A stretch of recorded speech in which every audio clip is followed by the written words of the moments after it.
Andre Russell या फिर Rinku Singh, KKR की टीम में कौन है सबसे शानदार विस्फोटक बल्लेबाज है? अपनी कीमती राय कमेंट बॉक्स में जरूर बताएं। इससे पहले आईपीएल 2024 का तीसरा मुकाबला कोलकाता के मैदान पर सनराइजर हैदराबाद वर्सेस कोलकाता के बीच बहुत ही शानदार और ऐतिहासिक रहा, जहाँ पर पहले बल्लेबाजी करते हुए यहाँ पर केकेआर की ओर से शाल्ट तो वहीं आंद्रे रसल ने यहाँ पर सनराइजर हैदराबाद के शानदार और दिग्गज गेंदबाजों को चने चबाने पर मजबूर कर दिया। तो वहीं यहाँ पर हैदराबाद की ओर से एकमात्र शानदार गेंदबाज टी नटराजन ने यहाँ पर केकेआर के विकेट पर विकेट लिए हैं। ऐसे में यहाँ पर आज के स्टूडियो में हम आपको बताएंगे कि आखिरकार किस तरह से केकेआर की ओर से शानदार विस्फोटक बल्लेबाज ने यहाँ पर 200 रनों का आंकड़ा छूकर पार किया। तो यहाँ पर हैदराबाद की ओर से किस तरह से इस बड़े स्कोर को चेस किया गया, बताएंगे आज की इस वीडियो में हम आपको इस तीसरे मुकाबले की फुल हाईलाइट है। इससे पहले अगर आपने हमारे इस चैनल को सब्सक्राइब नहीं किया है तो क्रिकेट से जुड़ी हर एक लेटेस्ट अपडेट के लिए चैनल को सब्सक्राइब कर बेल आइकन जरूर दबा लें। तो दोस्तों यहाँ पर बिना कोई देरी करते हुए बात करते हैं इस दमदार मुकाबले की। तो यहाँ पर आज के इस मुकाबले में सनराइजर हैदराबाद के नए कप्तान पैट कमिंस ने पहले टॉस जीतते हुए गेंदबाजी का फैसला किया, जहाँ पर पारी का पहला ओवर भुवनेश्वर कुमार को दिया गया। तो वहीं यहाँ पर केकेआर की ओर से पीडी शाल्ट तो वहीं यहाँ पर नारायण को ओपनिंग के लिए भेजा गया, जहाँ पर पहला ओवर भुवनेश्वर कुमार ने शानदार करते हुए मात्र 3 ही रन दिए। इसी के साथ ही यहाँ पर पारी का दूसरा ओवर जेनसन को दिया गया, जहाँ पर सुनील नारायण ने यहाँ पर इसी ओवर में शानदार परफॉर्मेंस किया। लेकिन यहाँ पर इसी ओवर की तीसरी बॉल पर जानसन को शाल्ट ने शानदार 6 लगाते हुए लगातार 3 6 जड़ने वाले शाल्ट ने इस आईपीएल 2024 में हैट्रिक ली। लेकिन यहाँ पर इसी ओवर की छठी बॉल पर जानसन ने उनको सुनील नारायण को पीछे की गलती के कारण यहाँ पर रन आउट होना पड़ा। ऐसे में दूसरा ओवर 20 रन का आया, लेकिन एक विकेट भी गंवाना पड़ा। अब तक टीम का स्कोर 23 रनों पर पहुंच गया था। तो वहीं तीसरा ओवर भुवनेश्वर कुमार को दिया गया, जहाँ पर भुवनेश्वर कुमार ने तीसरे ओवर को मात्र 4 रन देते हुए समाप्त किया। लेकिन यहाँ पर चौथा ओवर नटराजन लेके आए, जहाँ पर नटराजन ने आते ही यहाँ पर दूसरी बॉल पर चौका खाया, जहाँ पर वेंकटेश अय्यर की शानदार तरीके से बल्लेबाजी देखने को मिली। लेकिन अगली ही बॉल पर नटराजन को शानदार तरीके से वेंकटेश अय्यर ने छक्का लगाने की कोशिश में जेनसन के हाथों कैच कराया और मात्र 7 रन बनाकर वेंकटेश अय्यर भी पवेलियन की ओर लौट चले। ऐसे में अगली ही बॉल पर श्रेयस अय्यर भी उनकी पीछे आते हुए नजर आए, जहाँ पर पैट कमिंस ने उनका कैच किया और मात्र 0 रन बनाकर कप्तान भी पवेलियन की ओर लौट चले। ऐसे में 4 ओवर खत्म होने के साथ ही अपने 32 रनों पर 3 विकेट केकेआर की टीम गंवा चुकी थी। हालांकि यहाँ पर केकेआर की टीम में अभी भी बल्लेबाज मौजूद थे। आपको बता दें कि यहाँ पर 5वें ओवर की चौथी बॉल पर पैट कमिंस को नीतीश राणा ने शानदार तरीके से चौका लगाया। लेकिन आपको बता दें कि आज की इस मुकाबले में केकेआर की ओर से ऊपरी क्रम के बल्लेबाजों ने उतना दमदार परफॉर्मेंस करके नहीं दिखाया। हालांकि यहाँ पर तीसरा के साथ ही यहाँ पर 5वां और 6वां ओवर काफ़ी शांत रहे। हालांकि यहाँ पर एक बार फिर से 8वें ओवर में मार्कंडे को नए बॉलर के तौर पर लाया गया, जहाँ पर आज के इस मुकाबले में शाल्ट ने उनका शुरुआत की। लेकिन यहाँ पर 1 रन लेने के साथ ही इसी ओवर की तीसरी बॉल पर मार्कंडे ने परफॉर्मेंस करते हुए नीतीश राणा को शानदार बॉल डाली और तृप्ति के हाथों उनका कैच कराया, जहाँ पर नीतीश राणा आज के इस मुकाबले में मात्र 9 रन बनाकर पवेलियन की ओर लौट चले। अब तक 8 ओवर खत्म होने के साथ ही टीम का स्कोर 53 रनों पर 4 विकेट गंवा चुके थे। ऐसा लगा कि यहाँ पर केकेआर की टीम आज के इस मुकाबले में पूरी तरीके से यहाँ पर छिन्न भिन्न हो चुकी हैं। ऐसे में अगले विकेट ग्रुप में रमनदीप और पी शार्ट अभी भी क्रीज पर खड़े हुए थे। 9वें ओवर की दूसरी बॉल पर पैट कमिंस को शानदार तरीके से रमनदीप ने चौका लगाया। तो वहीं इसी ओवर की आखिरी बॉल पर छक्का लगाते हुए यहाँ पर इस ओवर को 13 रन देते समाप्त किया। हालांकि अब तक टीम का स्कोर आपको बता दें कि यहाँ पर 60 रनों के पार पहुँच चुका था। तो यहाँ पर 10वें ओवर के चौथी बॉल पर मार्कंडे को रमनदीप ने 6 लगाते हुए 10वें ओवर को 11 रन देते हुए समाप्त किया। आपको बताते हैं कि यहाँ पर केकेआर का स्कोर 77 रनों पर 10 ओवर खत्म होने के साथ ही पहुँचा। 11वें ओवर में जानसन को एक बार फिर से लाया गया, लेकिन यहाँ पर पहली ही बॉल पर शार्ट ने उन्हें चौका लगाया। तो इसी ओवर की चौथी बॉल पर जानसन को रमनदीप ने शानदार तरीके से 6 लगाते हुए 11वें ओवर को 14 रन लुटाते हुए समाप्त किया।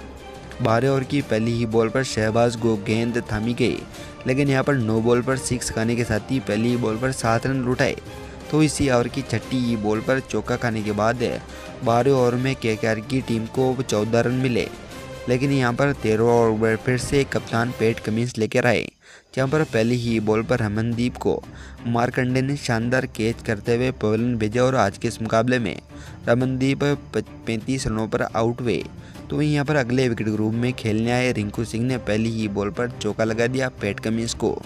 आपको बता दें कि यहाँ पर 14 ओवर खत्म होने के साथ ही यहाँ पर साल्ट अपना अर्धशतक पूरा कर चुके थे, लेकिन 14 ओवर की 5वीं बॉल पर मार्कंडे ने परफॉर्मेंस करते हुए जाना सेन के हाथों फिल शाल्ट का कैच कराया और उन्हें 54 रन बनाकर पवेलियन की ओर भेज दिया। अब तक 14 ओवर खत्म हो चुके थे, तो ही टीम का स्कोर है 119 रनों पर 6 विकेट गंवा चुके थे। लेकिन अब अगली पारी का शुरुआत करने के लिए आंद्रे रसल और रिंकू सिंह दमदार फॉर्म में नजर आए। एक तरफ आंद्रे रसल ने आखिरी में 6 ओवरों में ऐसा परफॉर्मेंस किया है जिसको सुनकर आप भी हैरान हो जाएंगे। दोस्तों 15 ओवर के शानदार शुरुआत में यहाँ पर पैट कमिंस ने मात्र 4 रन लुटाए, लेकिन यहाँ पर 16 ओवर की पहली बॉल पर मार्कंडे को आंद्रे रसल ने 6 लगाते हुए अपने हुकार की शानदार शुरुआत की। इसी ओवर की 34 और 5वीं बॉल पर एक बार फिर से आंद्रे रसल ने 6 लगाया और 16 ओवर को 18 रन देते हुए समाप्त किया। तो यहाँ पर 17 ओवर की दूसरी ही बॉल पर भुवनेश्वर कुमार को आंद्रे रसल ने 6 लगाया और तीसरी बॉल पर चौका। इसी तरह से छठी बॉल पर रिंकू सिंह ने भी उनको चौका लगाया और 17 ओवर में भुवनेश्वर कुमार ने 18 रन देते हुए यहाँ पर अपना ओवर समाप्त किया। लेकिन आपको बता दें कि 18वें ओवर में 15 रन देने वाले टी नटराजन ने इसी ओवर में सबसे महंगे साबित हुए हैं। लेकिन आपको बता दें कि टीम का स्कोर 18 ओवर खत्म होने के साथ ही 174 रनों पर 6 विकेट अब तक गिर चुके थे केकेआर के। एक तरफ आंद्रे रसल बहुत ही शानदार फॉर्म में दिखे। 19वीं ओवर की पहली ही बॉल पर भुवनेश्वर कुमार को 9 बॉल डालने के चक्कर में आंद्रे रसल ने चौका लगाया, पहली बॉल पर 5 रन। तो वहीं इसी ओवर की तीसरी बॉल पर छक्का लगाने के साथ ही 5वीं बॉल पर भी छक्का और छठी बॉल पर 4 रन लौटाने के साथ ही आंद्रे रसल ने यहाँ पर भुवनेश्वर कुमार को सबसे महंगा और 26 रनों का देते हुए समाप्त किया। 19वीं ओवर खत्म होने के साथ ही 20वीं ओवर में रिंकू सिंह ने पहली ही बॉल पर मार्कंडे के कैच करवाया और 23 रन बनाकर रिंकू सिंह पवेलियन की ओर लौट चले। लेकिन आपको बता दें कि यहाँ पर 20वें ओवर में मात्र 8 रन लुटाते हुए टी नटराजन ने अपना ओवर खत्म किया और 20 ओवर में केकेआर की टीम ने 208 रनों का स्कोर सनराइजर हैदराबाद के सामने खड़ा कर दिया था। ऐसे में आज के इस मुकाबले में आंद्रे रसल ने 25 गेंदों पर 64 रन बनाकर एक और नया इतिहास रचा है। तो दोस्तों यहाँ पर बात करें सनराइजर हैदराबाद की, कि आखिरकार किस तरह से सनराइजर हैदराबाद ने भी शानदार बल्लेबाजी करते हुए केकेआर को बहुत ही शानदार तरीके से टक्कर दी है। केकेआर के इस बड़े स्कोर को चेस करने के लिए सनराइजर हैदराबाद की ओर से एम अग्रवाल के साथ अभिषेक शर्मा को यहाँ पर पारी की शुरुआत करने के लिए उतारा गया, जहाँ पर आज के इस मुकाबले में केकेआर की ओर से पहले ही ओवर मिचेल स्टार्क को दिया गया। पहले ओवर में 12 रन लुटाने के साथ ही दूसरा ओवर हर्षित राणा को दिया गया। आपको बता दें कि आज के इस मुकाबले में हर्षित राणा की दूसरी बॉल पर अग्रवाल ने चौका लगाया और इस ओवर को शानदार 5 रन देते हुए समाप्त किया। ऐसे में 17 रन देते हुए आज के इस मुकाबले में सनराइजर की हैदराबाद की टीम 2 ओवर ख़त्म कर चुकी थी। तो यहाँ पर आपको बताते हैं कि यहाँ पर तीसरे ओवर में मिचेल स्टार्क को आज के इस मुकाबले में एक बार फिर से एम अग्रवाल ने यहाँ पर तीसरे ओवर में 10 रन लेते हुए ओवर को समाप्त किया और अब तक टीम का स्कोर 27 रनों पर पहुंच चुका था। ऐसे में पारी की शुरुआत काफ़ी शानदार रही, हालांकि यहाँ पर चौथे ओवर की चौथी बॉल पर हर्षित राणा को अग्रवाल ने 6 लगाया, तो इसी ओवर की छठी बॉल पर चौका लगाते हुए आज के इस मुकाबले में अग्रवाल ने मात्र 17 गेंदों पर 29 रन ठोक डाले थे। एक तरफ अभिषेक शर्मा अच्छी खासी फॉर्म में चल रहे थे। 4 ओवर खत्म होने के साथ ही टीम का स्कोर 40 रनों पर पहुंच चुका था। ऐसा लगा कि यहाँ पर दोनों ही खिलाड़ियों ने काफ़ी शानदार शुरुआत कर दी है और आज की इस मुकाबला काफ़ी भयंकर और दमदार रहने वाला है। हालांकि यहाँ पर 5 ओवर की दूसरी और तीसरी बॉल पर चौका और छक्का खाने के बाद वरुण चक्रवर्ती ने आज के इस मुकाबले में छठी गेंद पर भी छक्का गया। अभिषेक शर्मा ने भी आज के इस मुकाबले में दहाड़ते हुए बहुत ही शानदार शुरुआत की और 5वें ओवर में 18 रन लेते हुए समाप्त किया। हालांकि यहाँ पर छठे ओवर में एक बड़ा बदलाव देखा गया, जहाँ पर आपको बता दें कि यहाँ पर छठे ओवर को हर्षित राणा ने शानदार परफॉर्मेंस करते हुए अग्रवाल को रिंकू सिंह के हाथों कैच करवाया और 32 रन बनाकर उन्हें पवेलियन की ओर भेज दिया। ऐसे में यहाँ पर केकेआर को पहला बड़ा विकेट मिला। तो यहाँ पर 6 ओवर खत्म होने के साथ ही टीम का स्कोर 65 रनों पर पहुँच चुका था।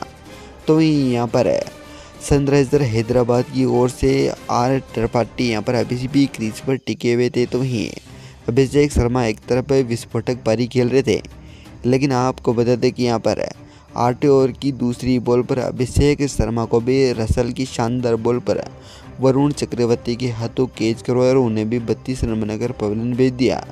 तो ही अगली बॉल पर आते ही मार्करम ने उन्हें आंद्रे रसल को चौका लगाया। आज के इस मुकाबले में 8 ओवर खत्म होने के साथ ही टीम का स्कोर है 77 रनों पर 2 विकेट गंवाने के साथ ही इस ओवर को 10 रन देते हुए यहाँ पर एडम मार्करम ने समाप्त किया। आज के इस मुकाबले में दोनों टीमें अच्छी खासी फॉर्म में चल रही थी, लेकिन यहाँ पर 10 ओवर के साथ ही 99 रनों पर सनराइजर हैदराबाद की टीम पहुँच चुकी थी। लेकिन यहाँ पर 12वें ओवर से ही बड़ा बदलाव देखने को मिला, जहाँ पर वरुण चक्रवर्ती ने इसी ओवर की 34 की बॉल पर एडम मार्करम को रिंकू सिंह के हाथों कैच कराया और 18 रन बनाकर उन्हें भी पवेलियन की ओर भेज दिया। हालांकि अगले विकेट के रूप में हेनरी क्लासन आए, जो कि एक महानतम बल्लेबाजों में से एक थे। लेकिन यहाँ पर 13 ओवर की 5वीं बॉल पर सुनील नारायण ने भी एक बार फिर से अच्छा परफॉर्मेंस किया और हर्षित राणा के हाथों राहुल त्रिपाठी का कैच करवाया। और आज के इस मुकाबले में मात्र राहुल त्रिपाठी 20 रन बनाकर वो भी पवेलियन की ओर लौट चले। 13 ओवर खत्म होने के साथ ही 111 रनों पर सनराइजर हैदराबाद के 2 बड़े विकेट गिरने के साथ ही 111 रनों पर 4 विकेट टीम गंवा चुकी थी। हालांकि यहाँ पर अभी भी क्रीज पर अब्दुल समद और हेनरी क्लासन मौजूद थे, लेकिन आपको बताते कि 15 ओवर की दूसरी बॉल पर वरुण चक्रवर्ती को हेनरी क्लासन ने 6 लगाया। तो इसी ओवर की 34 बॉल पर एक बार फिर से 6 लगाते हुए 15 ओवर को 13 रन देते हुए समाप्त किया। हालांकि अब तक हेनरी क्लासन 18, अब्दुल समद 2 रनों पर खेल रहे थे। तो वहीं टीम का स्कोर 128 रनों पर पहुंच चुका था। आपको बता दें कि यहाँ पर 16वें ओवर में मात्र मिचेल स्टार्क ने 5 रन लुटाए। हालांकि यहाँ पर सनराइजर हैदराबाद की स्ट्राइक रेट अब तक नेट इंटेग्रिटी के साथ ही बहुत ही ज़्यादा बढ़ चुकी थी, जितना असंभव लग रहा था। लेकिन आखिरी ओवरों में सनराइजर हैदराबाद की ओर से 17 ओवर की पहली बॉल पर आंद्रे रसल को अब्दुल समद ने पहली बॉल पर छक्का लगाया। तो वहीं यहाँ पर दूसरी बॉल पर चौका लगाने के साथ ही इस ओवर को बड़ा किया। लेकिन 5वें बॉल पर यहाँ पर आंद्रे रसल ने कमाल का परफॉर्मेंस करते हुए अब्दुल समद को वेंकटेश अय्यर के हाथों कैच करवाया और 15 रन बनाकर उन्हें पवेलियन भेज दिया। तो वहीं 6ठी बॉल पर अब्दुल समद ने यहाँ पर रसल को शानदार तरीके से 6 लगाते हुए आज के इस मुकाबले को समाप्त किया। हालांकि यहाँ पर 17 ओवर खत्म होने के साथ ही 149 रनों पर टीम का स्कोर पहुँच चुका था। लेकिन यहाँ पर 18 ओवर की पहली बॉल पर शानदार तरीके से 6 लगाया। तो वहीं तीसरी बॉल पर एक बार फिर से हेनरी क्लासन ने 6 लगाते हुए अपनी टीम का स्कोर आगे बढ़ाया। अब तक टीम को 14 गेंदों पर 45 रनों की अभी भी जरूरत थी। लेकिन यहाँ पर अगले विकेट के रूप में हेनरी क्लासन पवेलियन की ओर लौट चले, जहाँ पर सनराइजर हैदराबाद को एक और बड़ा झटका लगा। ऐसे में आज के इस मुकाबले में सनराइजर हैदराबाद की टीम ने यहाँ पर 25 रनों के बड़े मार्जिन से हार का सामना करना पड़ा है। तो दोस्तों यहाँ पर आपको क्या लगता है कि यहाँ पर आने वाले मुकाबलों में सनराइजर हैदराबाद की टीम फाइनल में पहुँचेगी? तो यहाँ पर केकेआर की ओर से आप कौन से खिलाड़ी को सबसे खेलता हुआ देखना चाहते हो? अपनी कीमती राय कमेंट बॉक्स में जरूर बताएं। धन्यवाद दोस्तों।